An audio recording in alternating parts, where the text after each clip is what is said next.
guys, and welcome to the status report for the 18th of August, 2015. And for this week's status report, lead producer Brian Hicks will be informing us on the upcoming plans for the CLE as the team moves closer towards beta. Additionally, he'll tell us a bit about what will be the focus for 059 Experimental once we progress past 058 release on Stable Branch. Much like the last status report, we've still got the gameplay programming team working on the blocking issues preventing 058 to hit Stable Branch. The primary issues of which were a result of some tests on resolving animation looping, and related problems we are still aiming for 059 to address. We've been working hard to resolve these issues so we can provide as compelling a gameplay experience with 058 as possible while still in development. Once 058 leaves incubation on Experimental Branch, survivors will notice a sharp difference in how loot is distributed across Journalist. We're still early on in where we want to be with the central economy by release from early access. However, we do now have much more precise control over the distribution. The system allows us to dynamically modify quantities, spawning frequencies, spawning priority, and so on without having to push an update to Stable Branch. We'll be closely monitoring active item concentration across official servers and adjusting based upon this. Those more stalwart survivors might notice higher quantities of canned food goods than are specifically required. We found that the best method to acclimate players to having to scavenge for supplies versus the placeholder prototype system distribution is to slowly dial the quantities incrementally down until the balance reaches a playable state. In the picture on screen now you can see the current top 10 distribution items on an example Experimental Branch server. Non-perishable food currently has the highest priority quantity for entry-level items in the respawn system, primarily to allow folks to acclimate themselves to the need to move around Journalist to continue to find supplies they need.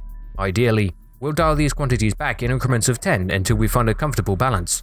Past non-perishable goods, basic tools have the highest quantity of items spread across Journalist. Wood axes, matches, burlap sacks, water purification, and so on. Again, once 058 Stable hits and has time to settle, with a larger player base than Experimental roaming across the environment, we'll make changes according to how the distribution looks and performs. Moving past 058 and looking at 059 Experimental, in addition to new features, content, and so forth, we'll be looking into some QOL improvements for the Stable player base, vehicle position sync optimizations, as it's no fun riding around in new vehicles if your passengers want to vomit from DeSync.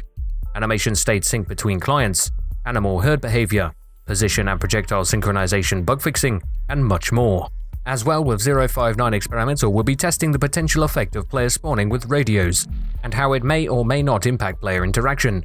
The range of the radio should be temporarily for the duration of tests on 059, increased to cover the whole of Journalist. Once this hits Experimental, I encourage you to head over to the official DayZ forums at forums.dayzgame.com and share your experiences, be it good or bad, with how this impacts your gameplay.